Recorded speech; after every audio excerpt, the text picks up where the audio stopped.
Non potest dare, quod non habet dare. One cannot give what one does not have to give. In the 1960s, Holy Cross seminarians from the United States would spend a summer assisting at the Oratory of St. Joseph in Montreal, Canada. Built by St. Andre Bessette in honor of the foster father of Jesus, the Oratory, one of the largest churches in the world, filled daily with endless streams of pilgrims and visitors, seeking solace and healing and hope in their lives. As such, it also had a thriving gift shop, selling books and statues and rosaries in huge numbers. Pious pilgrims were always looking to have these items blessed before bringing them home to give away to family and friends. Every day, hundreds of visitors would turn to these seminarians, seeking to have them bless their religious items. And in broken French or Italian or Polish, the seminarians would try to explain that they weren't priests and that any blessing they gave would be the same as the blessing any person could give. If these people wanted a priestly blessing, they would have to find a priest. And these pious pilgrims would have none of it. Not understanding the fractured language that they tried to explain with, they would simply stand there, holding their rosaries and statues in front of these young men, shaking them in growing annoyance and impatience at the unwillingness of these young priests to impart a blessing.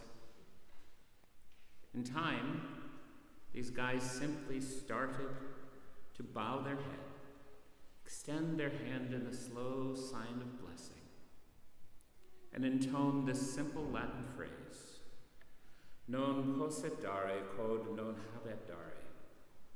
One cannot give what one does not have to give. And the pilgrims, thinking their items had been blessed, went away happy. Whatever one may think of these actions of these young men filling their summer days with the non-blessing of sacramental items, their blessing speaks to the gospel story we heard today. One cannot give what one does not have to give. Jesus says little about the meal itself,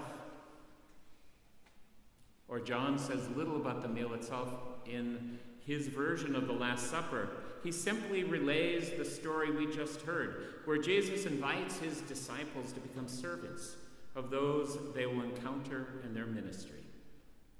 Through the powerful gesture of kneeling before them, one by one, and gently washing and drying each person's feet.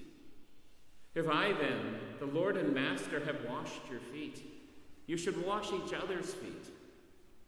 I've given you an example so that you may copy what I have done to you. Jesus gives a clear and simple call to service and to tend the needs of others. It was a call to give of themselves. But one cannot give what one does not have. Shocked, Simon Peter exclaimed, "Lord, are you going to wash my feet?" "Never. You shall never wash my feet." Peter knew his feet. They were tired, calloused, and dirty feet, the feet of an unshod laborer. And Jesus was his teacher and his master. Peter would likely have had no problem washing Jesus' feet. It was his lot in life. It was his station. In fact, Peter would probably have willingly washed the feet of thousands. He was a simple man, used to servile and somewhat dirty work. But to have his feet washed by another, by Jesus, by his Lord and Master, it was too much. Never, Peter says, you shall never wash my feet. Peter, Jesus replies, if I do not wash you, you will have nothing in common with me. It's an interesting response. He goes on to say, do you understand what I have done to you? Jesus, he asks this after he has washed their feet, knowing that the time had come for him to die, to give his life for these men, for all of Israel, for all humanity, and for even creation itself. He washed their feet and showed how perfect his love was. Those are the words John uses. And in washing the feet of his disciples, Jesus revealed to them the life all disciples are called to. And he reminded them what the fullness of love means. And you cannot give what you ain't got. Peter cannot wash the feet of others in full exchange of true love without first having received and accepted love, without experiencing the care of God, without having his feet washed by Jesus. Anyone can wash a foot. Jesus was inviting his disciples. Jesus is inviting us to be transformed by love, into agents of love, into living acts of love, into love itself. But if one cannot give what one does not have, what about Jesus? Who washed Jesus' feet? Who invited him into this relationship of active love? 5 days prior to this pivotal moment in the life of the disciples, and one chapter earlier in the Gospel of John, Jesus is in Bethany with Lazarus, Mary, and Martha. As Martha waited on them, Mary brought in a pound of costly ointment, pure nard, 300 days' salaries worth, and anointed the feet of Jesus with it. She then wiped them dry with her hair.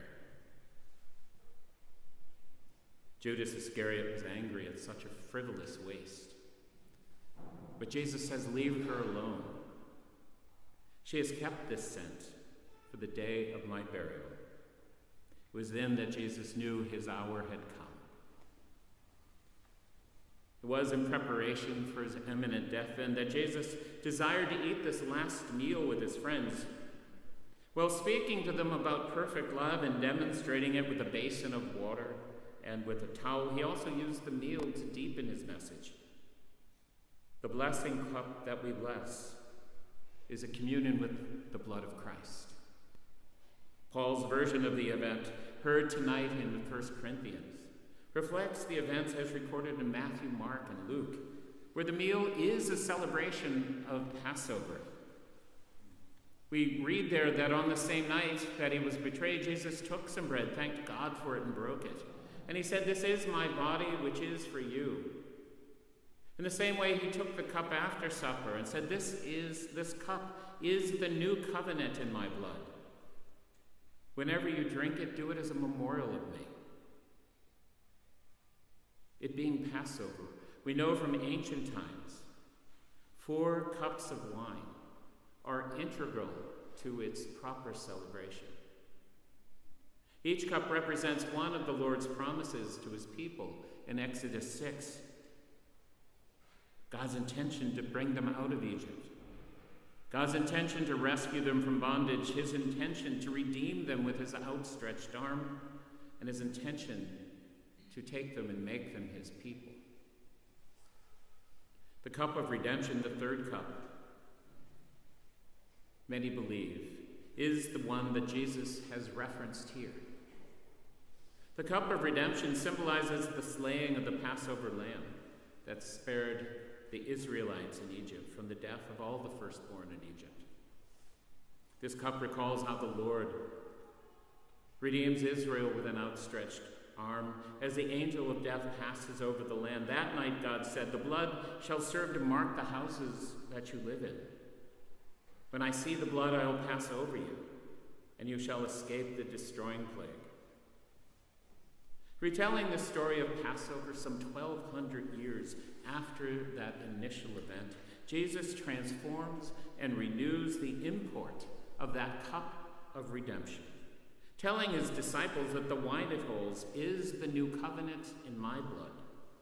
As the blood of the Passover lamb covered the believing Israelites back in Egypt, so the blood of Jesus covers believers today. However, we must remember that in John's telling, the version from which tonight's gospel reading is taken, the celebration of the Last Supper is not Passover. Rather, it is Thursday night, just like tonight, the night before Passover itself, and the day of preparation for it. Unlike in Matthew, Mark, and Luke, John's Jesus is not celebrating a Seder meal. The story of Passover, God's great act of love for his people, is replaced, as we have read, by this demonstration of service and perfect love. Christ's love for his disciples and his desire for them to express the same love in return.